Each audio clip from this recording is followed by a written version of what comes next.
Good day, ladies and gents. This is the Ecclesiarch here, back to you with some more Warpforge. And what you guys have been asking me is basically an updated Imotekh deck.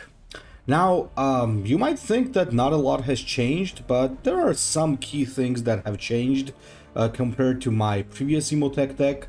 So, just to show you real quick what I mean. Okay, what? Oh, there we go. All right. Still getting used to the new menu. So this is the old Imotekh that I had, and this is the new one. Now, you'll see a couple of main differences here. The old Imotekh, first of all, is quite heavy. So I used to have the Lord as well as Vargard Oberon. And if you notice, I did not have any Methodical Destructions. That's because during the time when I was playing this, Methodical Destruction wasn't really that necessary, because if I remember correctly, I made that deck around the time where early mid-game was more spammy and you would not face a lot of late-game units along the line, so it really didn't give you a lot of value. However, right now, I feel like this deck that I'm using currently is performing much better. Now, for starters, it does not have Vargard Oberon and Lord, because I think it's kind of... first of all, I do find that they're kind of too slow, especially the Lord. You can, however, still put them in the deck if you wish. It's really a question of what you're gonna be facing. If you're gonna be playing a lot of Imotekh mirrors, for example, Lord can be really good. Reason for that is that basically whenever you're playing like an Imotekh mirror or like a very control heavy matchup, big units like the Lord can really shift the game to your favor. But if you are playing against something that's not playing control, it can really be a hindrance for you. And I think that it's always better to build around things that are not mirror matchups, right? Unless like everybody's playing Imotekh, which I think they're not. So instead, what I decided to use here is another copy of Hexmark, because Hexmark Destroyer is your win condition. Basically dropping this with a couple of cheap tactics in your hand and stratagems in your hand, I mean, and you might end up dealing like up to 15 damage or more to the enemy Warlord in a single turn. However, you do need to keep the Destroyer trait here in mind, because this is forced to attack something that it can destroy. So, sorry. So if there's something this thing can destroy, it will not go face. Otherwise, it's kinda almost always prioritized to go face. So what do we have here? For our cheap stratagems, we have the standard package, Extermination Protocol, 1 energy, 2 damage, always perfect here. Hyperlogical Strategist, also it's really good. Ever since they made this cheaper, down to 1 cost, it has been one of my favorites. Because one of the things about this is that not only is it an easy Hexmark trigger, but it can also give you some other stratagems that can be crucial for certain matchups. Like, for example, if I see that I'm playing an Imotekh mirror, I might actually go for Conquering Tyrant so that I can duel better. So, or maybe I will go against go for another Methodical Destruction if I'm playing against the Skorpekh, or maybe I will go for Scythe Assault if I'm against Scarabs, and so on. Reconstitution Protocol, I always love this because it really allows you to bring back some crazy powerful units that you lose, like for example the Lokhust Lord, or some things like the Skorpekh Destroyer, so always pretty good. We got the Ophydian Destroyer. I think that the Ophydian Destroyer was a huge buff whenever they changed it, basically recently, for the Crons, because it's a very strong early game tool. I've had a lot of games where this thing is surviving for more than like 5 or 6 turns, and the value from this thing is absolutely insane. We got the standard 3-cost package with Technomancer, Triarch Praetorian, and a single Tombblade. I'd have 2, but I don't really have a place for that. These 3 are basically something we call the 3-cost package for Necrons. You almost always want to include these guys because, first of all, this is your beautiful, perfect frontline unit, Vanguard unit that you can even use in late game if you wish. Always really good. Technomancer is just there to resurrect your stuff, and Tombblade is your early game flank. I really like Undying Legions because Undying Legions really becomes powerful if you cast it in the early game, because the enemy not being able to take out your remnants can become a huge issue for them, especially when you're playing Lokhust Lord. And that's one of the things that makes Lokhust Lord extremely dangerous. It's that whenever you play this guy and it just dies, it gives you a resurrection orb, and then if they can't destroy a remnant, you just bring it back with his own resurrection orb, and it just continues over and over and over again. So Undying Legions is really good. It also gives you a shield, so pretty nice. Curse of the Phaeron, just to help a little bit with removal and to help with the Hexmark Destroyer combo. I have this a little bit for some more late game AoE and removal. With Skorpekh Destroyers as my early game flankers, Psychomancers for stun, and Chronomancer for that beautiful stat line and Remnant Resurrection.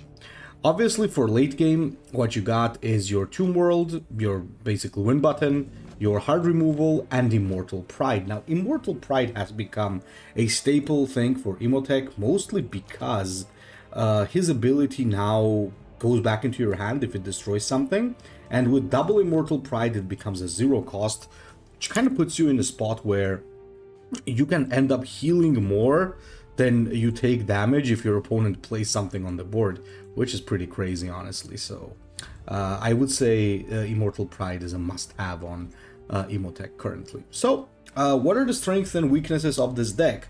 The strength of this deck is that this is probably the control warlord. He always has been. One of the greatest sustain in the game, constant healing, very strong trading power because 40 HP plus dealing an extra 1 damage and healing you for 1. Very, very powerful, just like all the Necrons who would play Tomb World, extremely strong late game, and some very good finishing power. Also is quite versatile in terms of Hyperlogical Strategist and what way he will go, and he really does have potential of becoming unkillable. Now, what are the weaknesses of Imotekh? Well, weaknesses of Imotekh, first of all, is the late game. Not late game, sorry, early game, because even though he has some very nice early game units and we're kind of trying to fill up the hole there, this is the time where he is he's vulnerable. So if you end up overwhelming him in the early game, you might deal enough damage that he can no longer stabilize. So that is very good. However, be careful because he does have a strong comeback potential. Another weakness that I would say about Imotekh is that he is very slow. In terms of like the Warlord itself is quite slow, the game plan is slow, right? So things like Asmodai, for example, are an extremely difficult matchup because you're giving them too much time to do whatever they want. Like whenever you're facing Asmodai, it becomes very difficult because sooner or later he gets all those secrets and you're kind of unable to compete with that level of late game with yours. So if somebody has extremely powerful late game tools, you might be in trouble. What else did I want to say? There are a couple of cool cards that you could consider in general adding. Like, I do like a copy of Damaged Plasmacide. I often use that actually. If you do like one copy of Damaged Plasmacide, you can replace something if you really want. It's just that one thing I don't like about the Damaged Plasmacide is that it messes up the Tomb World, which is a problem. But this can be a very annoying and strong tool to deal with, especially if you're fighting something like Stormlord, for example. This can be annoying as hell, so something to consider, definitely. You can also consider going for the Croissant, the Doom Scythe. It's just that I prefer Inescapable Retribution over Doom Scythe because it combos with Resurrection Orb, it gives 2 separate units, so it's pretty good. Implacable Conqueror, also pretty good if you're playing more late game heavy. Plasmancer can be a good addition. 1 Immortal Phalanx can be a good addition. You already know about Necron Lord and Vargard Oberon. And you could go for a duelist Imotekh with Conquering Tyrant, but I just think it's better to try and pull that from Hyperlogical. And Lichguard, I think, is a bit of a trap, guys. Lichguard is really good in general, but there's a lot of units currently in the game that still have flank and high ranged attacks, so Lichguard can struggle. However, the recent nerfs to the Squig Buggy might see a higher use of Lichguard currently. That is my prediction. I'm not sure how much that is going to grow. One of the main reasons why Lichguard was no longer used was because, like, a lot of factions have flankers with high ranged attack, right? And one of those things that was like very active was the Squig Buggy, so that kind of killed the Lich Guard. But now we might see a resurgence of the Lich Guard, so we'll see about that. Okay, without further ado, guys, let's now drop right in, because I have a lot of Imotekh games to win. Oh, and I almost forgot about the main weakness of Imotekh. Main weakness, guys, is time. Imotekh games take a long time to play, which usually means that you're not going to be getting as many games in as you would with something that is extremely fast and aggro. So yeah, you might want to consider that when choosing to play Imotekh. And we are playing against Erika. Now that is an interesting matchup. I'll leave the Skorpekh, leave the Triarch. We don't need Damaged Hexmark. That's a finisher. We gotta get it for late game. Disrupted Sanctuary. Now, interestingly enough, Disrupted Sanctuary could be good to help me deal with her prayers, but it's also not good for me because it can destroy my remnants. I'll actually get Raging Storm because Imotekh doesn't get a lot of card draw, and I might end up requiring more cards. This is an interesting matchup. I really like this matchup because Erika is also a very strong control warlord, so you really it's really interesting how this game can go.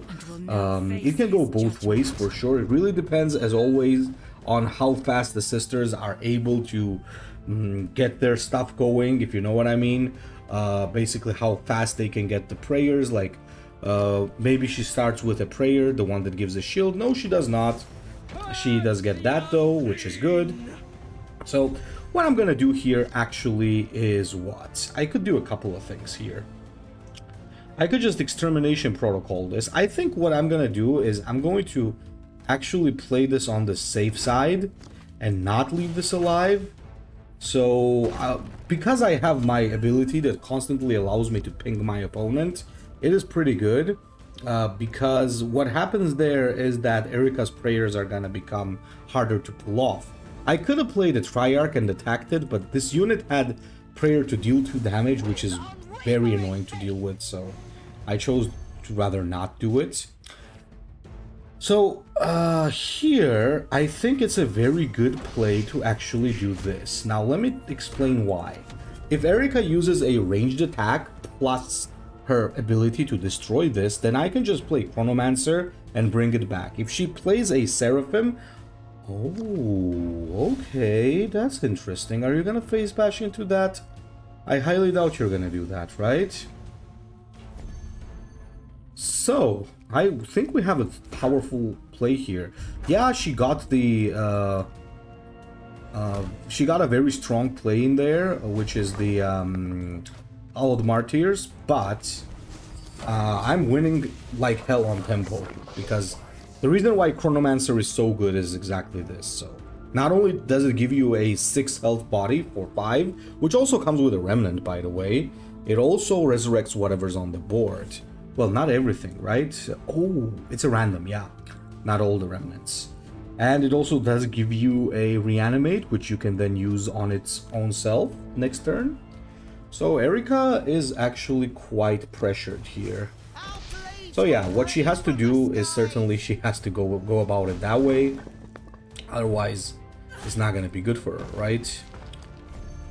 So, a few things that we could do here. And I think we're going to go for Tomb Blade. We're going to shoot this. We're going to shoot here. I believe the Hallowed Martyrs does not hit remnants, so I'm gonna punch it. And I'm also gonna drop the Praetorian. Now, I think it might have been a better play to actually place the Praetorian here and not the Tomb Blade, because... Oh, actually, no, never mind that. We did well. Okay, that's interesting. Fury of the Righteous to remove my thingy.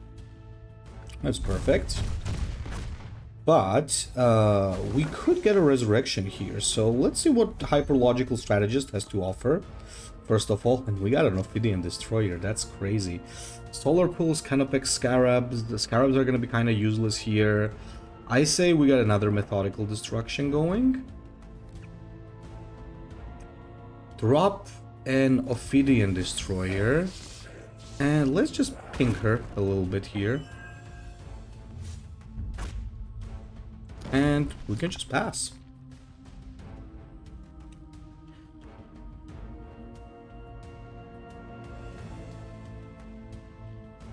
So we still gotta be careful to play, and we need to play around that Hollowed Martyrs. Because you can easily end up destroying your own board with that, so let's be careful. This should be good against anything she plays, like Saint Catherine's, or maybe like Astrid Durga, if I suddenly need an emergency removal, or whatever late game shenanigans she might play, actually. This will be useful against everything, basically. Now, do not think that we win just because we're almost twice her HP. Erika has abnormal comeback potential, so you gotta be very, very careful. You gotta be very careful about it. Okay, we got the Hexmark. Now, Hexmark is a big deal. Let me actually see what we have here.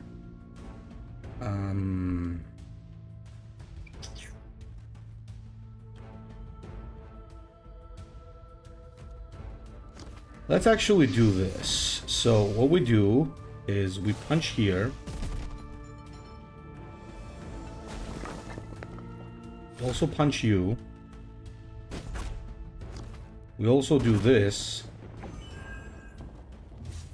This also goes invisible, and we pass. Don't attack again because she destroys the Ophidian, and I don't want the Ophidian to die. And it has a perfect placement right now, because if she wants to use Cleansing Flame, she either has to take out these two or to damage the Warlord. She cannot do it on 3. If, for example, this was placed here or in the middle, she could do everything together, which would not be good. Okay, there's the Sororitas Rhino. It's gonna be very annoying, obviously. And probably she's gonna also use the Fury of the Righteous. Okay, that's fair enough. Alrighty. Summons a sister. Ooh, that's a bad placement for me. So I wonder how I prefer to do. This actually changes some things, to be honest.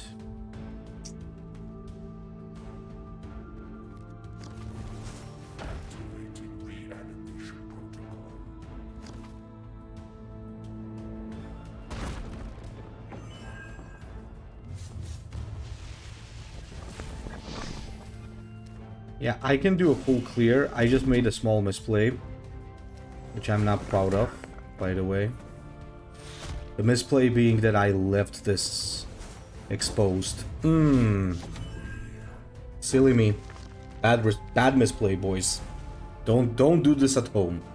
That's a bad misplay.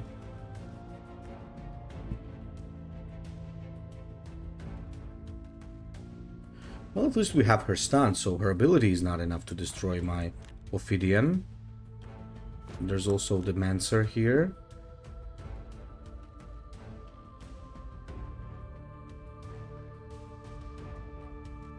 The two things that are... interesting. So she's desperate. That's a very desperate move right there. What?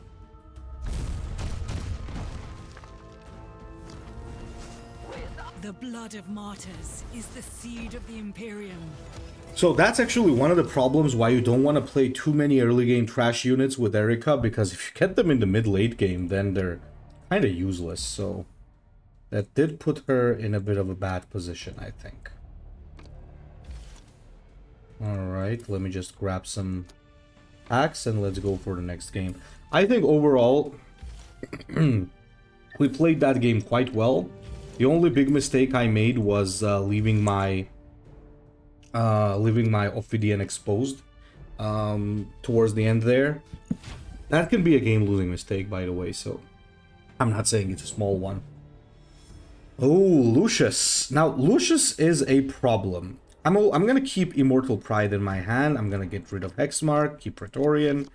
Lucius is a huge problem. In this case, we play the Divination of Men here, which is gonna help me get Immortal Pride early. Now, the reason why Lucius is a bit of a problem is that he benefits from your ability, because you do 1 damage to him, you heal 1, but then he also damages you again. So it's a very slippery slope. We don't do that. Reason why we don't do that is quite simple. Emperor's Children are more aggressive, and by trading damage we kind of lose. And look at that, he's using an interesting thing there. Honestly speaking, you might be surprised at my decision here, guys, but I think I'm gonna have to use Menhir here. Because he's using this unit. I did not expect to see that, but it is a very aggressive unit, which means if I don't take it out, my Warlord's gonna take a ton of damage, so I'll have to delay my Immortal Pride, which is not good. That kind of means that I already have a very heavy card in my hand that's not gonna do me much good, so... there's gonna be a lot of uncomfortable plays happening. So we gotta get ready. This could be a Seeker into Remnant Destruction. Okay, he's thinking what to do here. I can tell you what he doesn't want to do. You don't want to place something and not take out my Praetorian. That would be a pretty bad play. Okay. Destroys the Praetorian. Gets the Hubris in hopes of destroying the Remnant, which he does. That's pretty good. So what do we do about this? In this particular case, well, we do have to take this out, so there's not much decisions really to be made here. And I could attack Lucius, but I'm not gonna.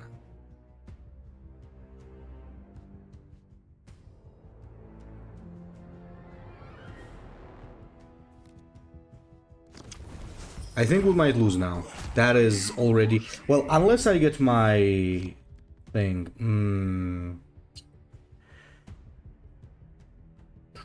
That is not good. I'll have to do this.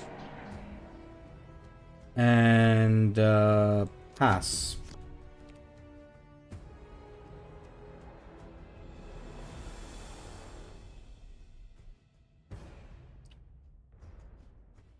This is a very, very difficult thing to deal with if you don't have your Skorpekh Destroyers in your hand. Oh my god, Veldras as well. Ooh. Our opponent is not joking today. How much does he heal? He heals 2, right? Just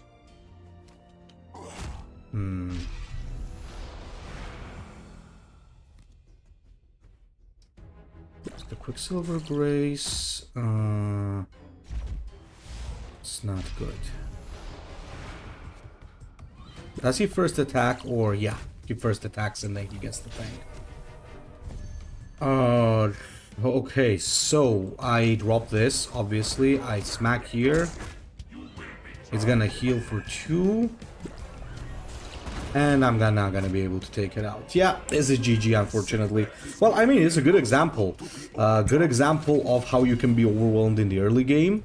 And I think we also made a big mistake there. I think I underestimated Lucius's damage potential, so leaving Immortal Pride there, I think is what cost me the game. Instead, what I should have done is not gone for Divination of Men here.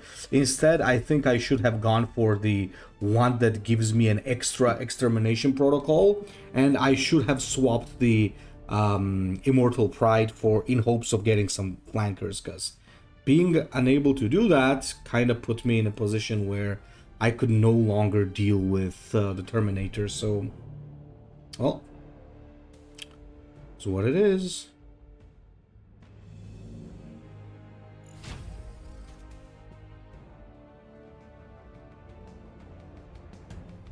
Okay, now we're up against the Demon Prince. Now, the Demon Prince is way slower compared to compared to his bro, Lucius. So, we should consider that. Now, the good thing about this is that, unlike the previous matchup, I can actually use my ability because I can heal for free.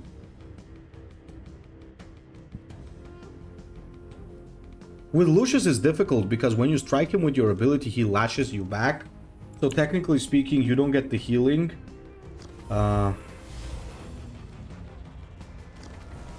Ecstasy is such sweet reward. Wait a minute.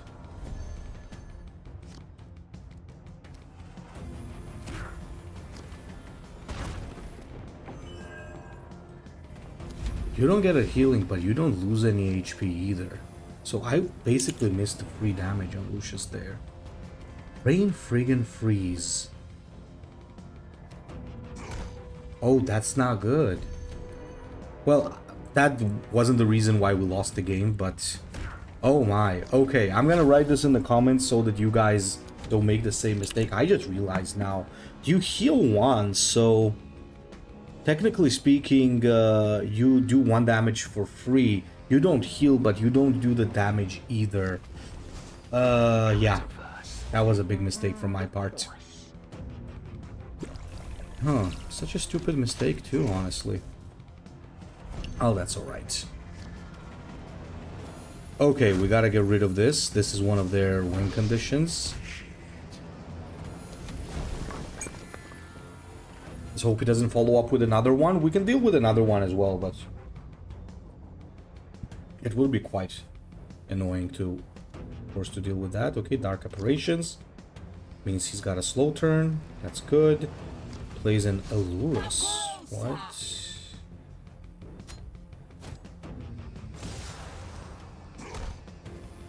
Well, it's not too bad. Might be thinking Immortal Pride, but I think we'll hold off from that for now. Give him some ranged, some flying troops to deal with. That is a notable weakness of the Emperor's Children. They can't really deal with flyers.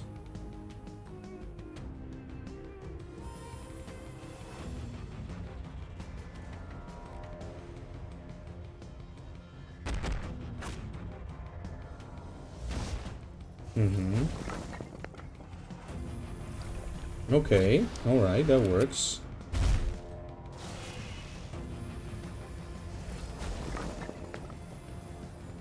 That's not a demon, so it's not gonna get the extra health. Oh. Well. Would have been cool to play Immortal Pride here, but I cannot say no to 2 points of healing plus resurrecting my entire board. It's quite a powerful move there. Oh my god. What the hell was that Lucius brain freeze though?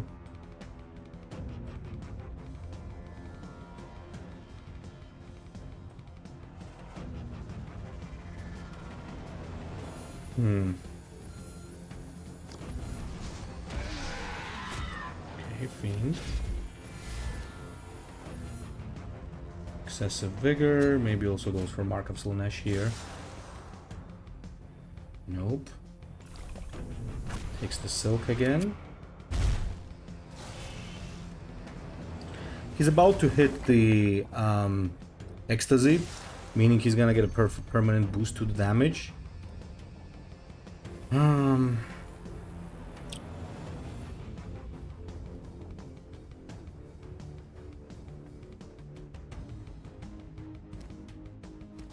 Actually,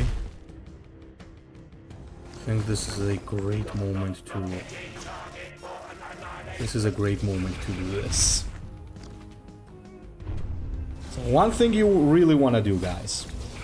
Always pay attention to the HP level of the enemy, because once they get a little bit low, it's a perfect timing for Hexmark. Which is right now, right? We just dropped him like very low. You don't need to always wait for the Hexmark to just kill the opponent. You can just use it to bring him down so low, because this pretty much shuts down the Emperor's Children. Well, okay, he's gonna heal quite a bit here. That's, I think, a very good move by him. However, we dealt so much damage to him right now that he's in a pretty bad spot. So we drop this, we get the armor. Now we can trade by taking 1 damage in return. Now, even with his ecstasy active, whenever he attacks me, we trade equally. And I do end up out trading him because I have the healing. Okay, then he does the... Oof. Yikes. That's a nasty carnival right there.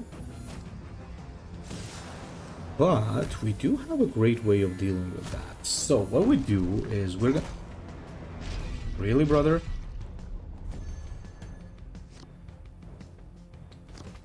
We do this.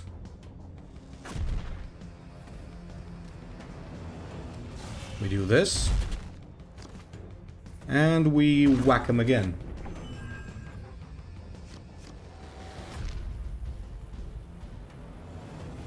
Next turn, I can already resurrect the Hexmark and finish him off. So he has to do something here. Either he has to finish me off, which is going to be difficult at 19 HP and 1 armor, or he has to heal somehow. And, well, another answer would be Vanguard, but unfortunately for him, there's no Vanguard units for Emperor's Children, so there's that. Okay. Is he gonna be able to finish me? I doubt it, right? Yeah. Ooh, closer than you might like. But that will be GG.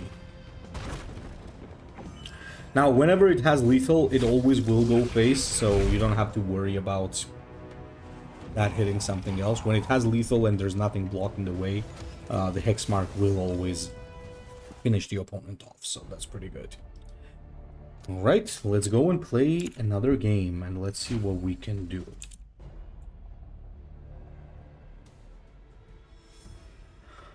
Ramatekh. Okay, interesting, and I have like an almost perfect early game hand. Here, I'm gonna go for Reanimation, or do I go for Obelisk? I think I go for Obelisk, actually. It's more value. Ramatekh is an interesting one. Ramatekh is a better duelist than Imotekh, especially if he is playing the double armor, double conquering tyrant combo. Oh, they have an interaction. I almost forgot. Okay, what the heck? Who the heck plays this?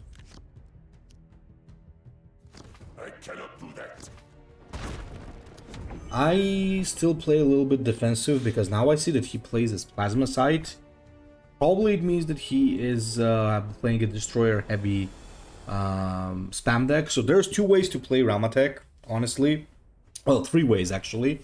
One is a duelist, one is like same as Imotekh, but Warlord swap, basically, maybe swapping out a couple of things that synergize with Lord of the Storm, or they play a Destroyer heavy build. So that's also an option. Oh, he doesn't seem to be...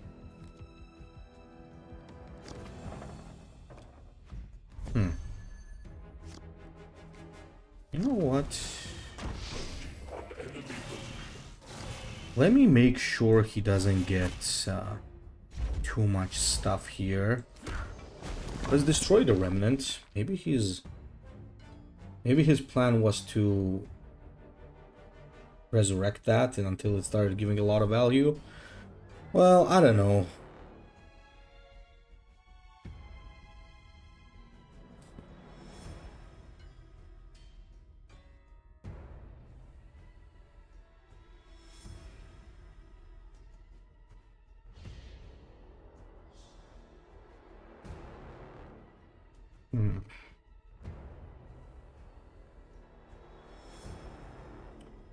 I expect that he's supposed to be running Flayed ones. Maybe Flayed 1 pack as well.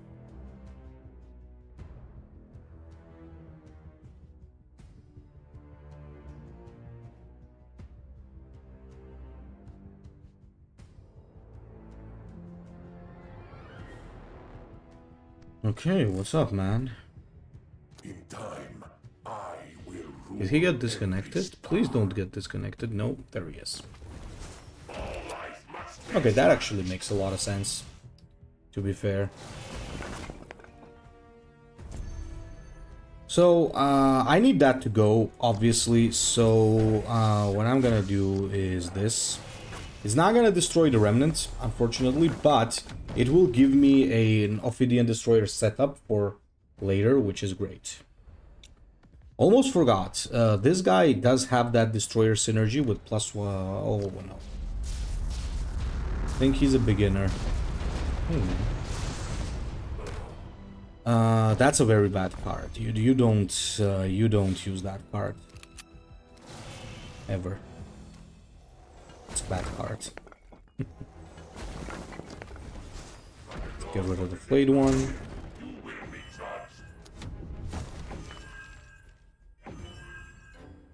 Yeah.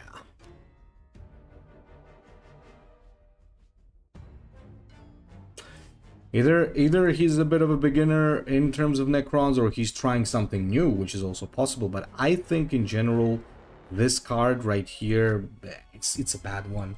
Sure, it does drop more energy's worth of things, but it can drop a lot of trash as well. And unless you can really synergize or swing the game, it's really not gonna do anything. This is a tougher thing to deal with right now.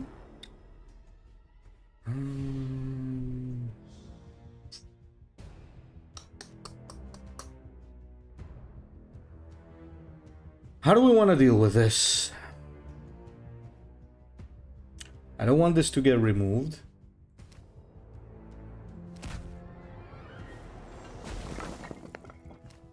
I cannot do that.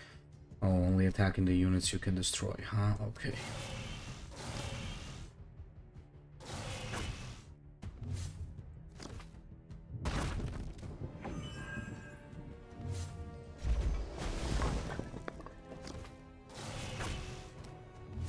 I cannot do that. Oh, come on. Okay, I get it, bro, I get it. Stupid destroyers. It works on remnants and spirit stones as well, and it can be so annoying, by the way.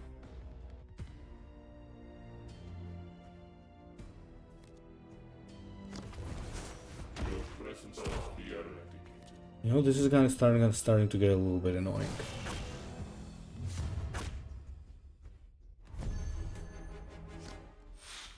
Okay, if I got a second copy of Methodical Destruction, why the heck not? I'm gonna start bashing him as well, because apparently he's playing a very heavy deck. Never expected a Plasmancer from him, so maybe he's also playing something even heavier. Conquering Tyrant. Interesting. That is interesting to say the least. You know what I'm gonna do? I'm gonna drop this. I'm gonna do it like this.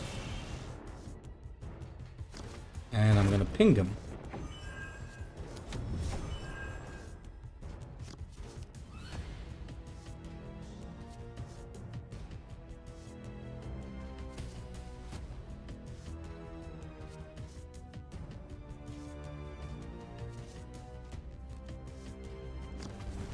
Okay, another damaged plasma site.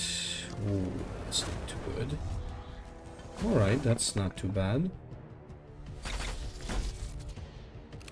Should probably be going face.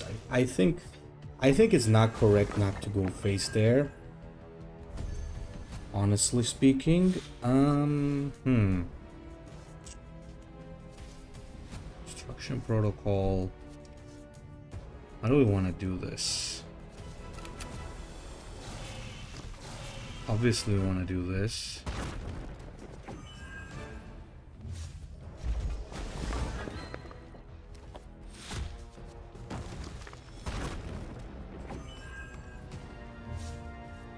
And let's go for, again, double Inescapable Retribution. have some board presence here.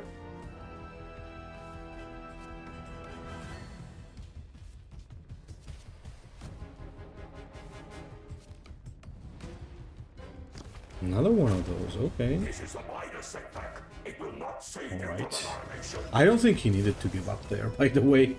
I think he should have pushed, because dealing 5 damage per turn is a big deal. I think that was too early to give up. Because one of the things that Ramatekh does have over Imotekh is that he has greater dueling potential, and he has greater finishing potential, because he has the strongest Hexmark.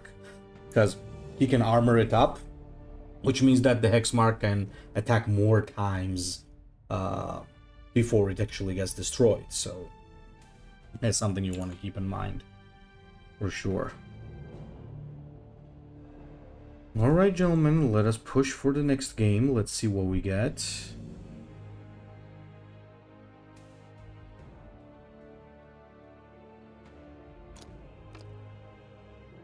Come on. Okay, give us something different. Oh.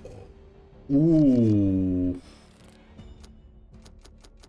This is the very rare occasion when I'm gonna say Methodical Destruction is okay. Technomancer can also be good, but without something to support it, it's not that good. Acid Rain.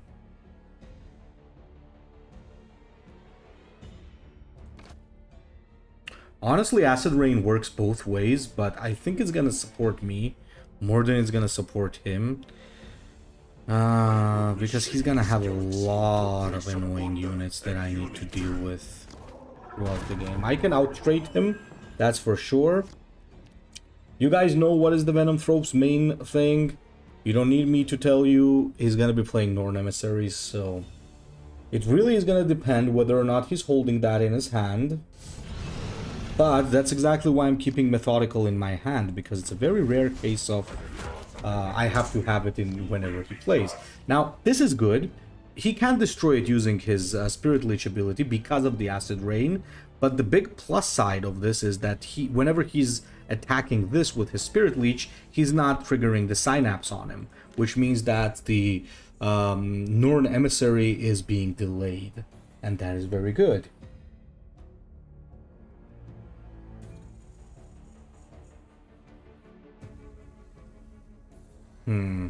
Also, this delays a potential Gene Stealer turn, which is also really good.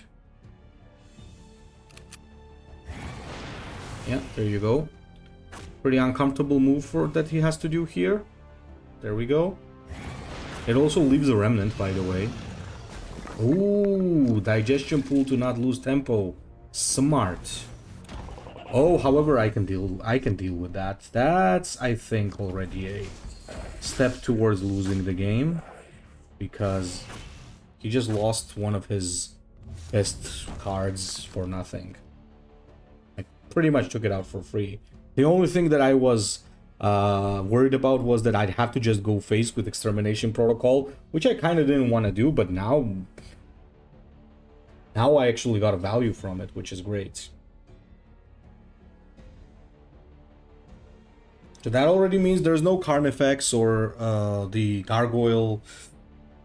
No, not Gargoyle. Hive Prone coming early, which is great.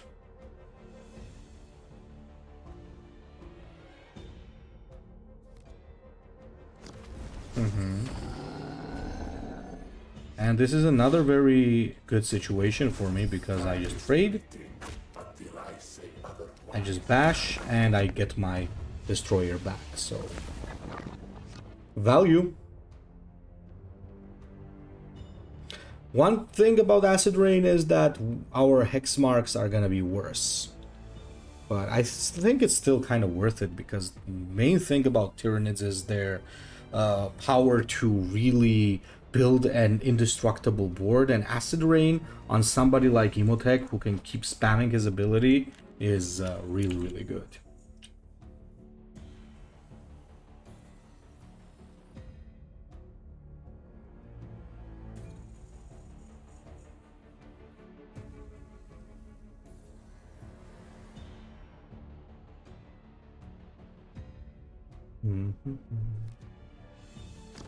Ah, Death Leaper.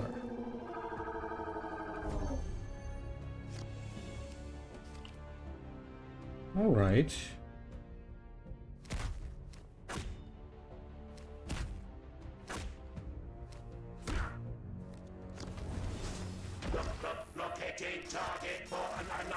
I think this is a perfect chance to just do a Hexmark.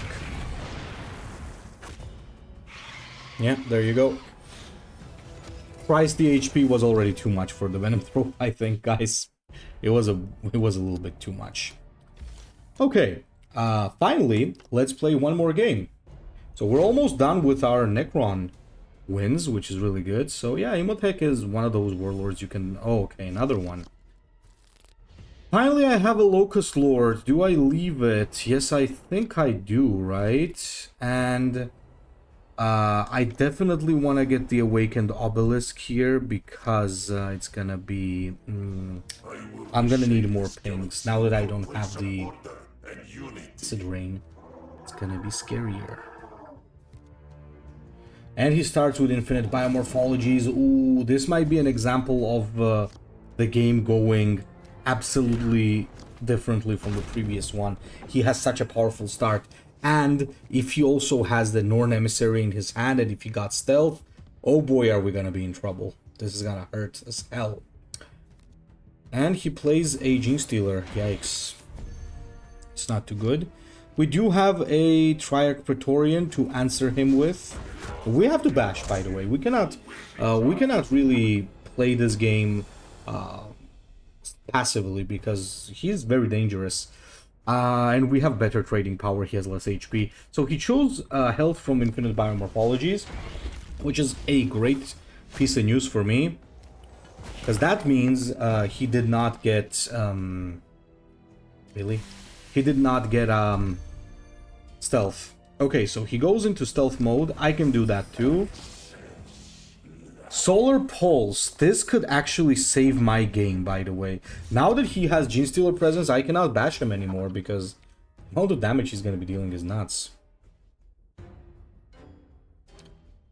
So let's see what he does.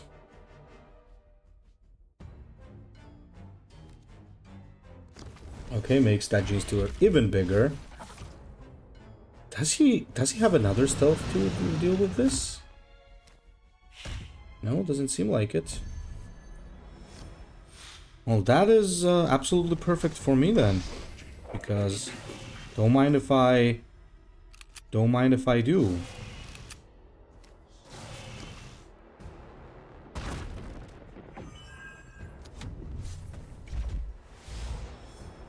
All right. Solar Pulse will also be really good against the Norn Emissaries, because the Norn Emissary doesn't really get a high amount of range damage. They're all about the melee. Ooh, Psychophage. Yikes. That's a scary boy.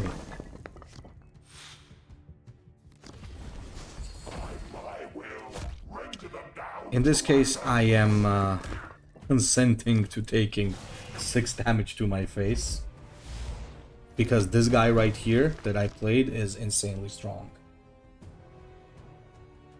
It's worth it. And I finally managed to play this, by the way. Like, did we even drop this guy once during our games? I don't think so. Oh, so there's the Broody.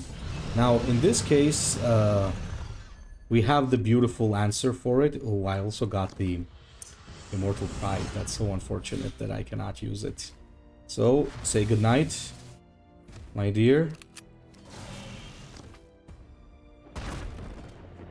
Let's heal up, and let's pass.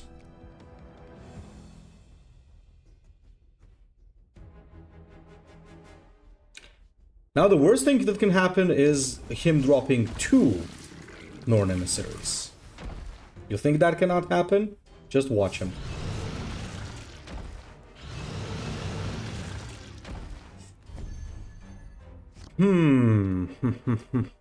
What do we do here, boys? What do we do? I think it's clear what we do. We need to do Inescapable Retribution, or could be a little bit more rude and use the Hexmark, right? So first off, let's bash this. Let's drop the Hexmark. We do this. Okay, that's perfect.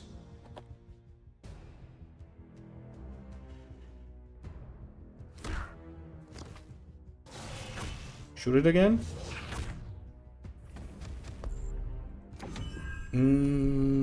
Maybe I actually should have shot this instead. That was kind of wrong. That was kind of wrong. But I mean, Eye of War, not a problem, really. Okay. And? Alright. I think I know what you're gonna do, and that's not a good idea.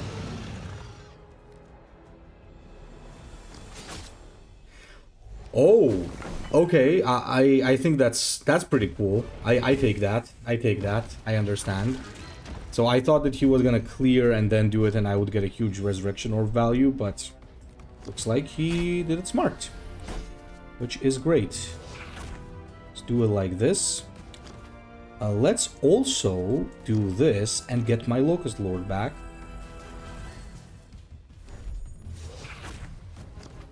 Also do this.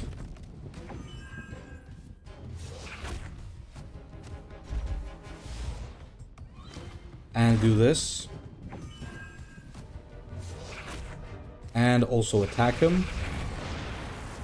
And attack him again. So, if you got Northern Emissaries, now's the time to play them. Now is the time to drop your big play. There's a Psychophage burst.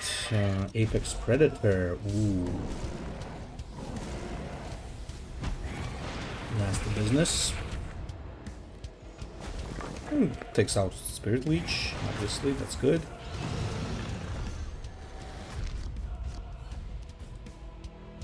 But that's gonna be GG. I am afraid that is GG. Well played though. I guess he did not get lucky enough to get those Northern Emissaries. One thing that I think he should have done, I think he got very greedy with the Gene Stealers. In a lot of cases, you don't want to be building up a huge Gene Stealer unless you constantly can re-stealth it and then have Bloodthirst to finish somebody off. You want to drop multiple of those just to keep annoying your opponent and get more and more value out of it. And maybe he could have actually had me waste my Solar Pulse, and then he would play the Brutal Lord and I wouldn't be able to take it out. By the way, about Solar Pulse, that's why I said that it's very flexible from Hyperlogical Strategist. It really does allow you to pull those stratagems that you really need. Anyway, guys, I hope you enjoyed that Imotekh gameplay. Keep in mind that games with this guy take quite a bit longer than with other characters, but as you can see, winning with him isn't really that difficult. He's quite strong. This one uses less legendaries than my previous one. It still has a handful. It has 5. I think the only one that you can really bypass here is the Undying Legions. Otherwise, the others I think are quite crucial to make your deck very strong. So, if you're a beginner though and you're just starting to build Imotekh, well, you know, prioritize getting Tomb World. Then maybe these three. All of these three are really good. So I couldn't really say which one is better in this case. All right, guys, you have a great day, and I'll see you in the next one.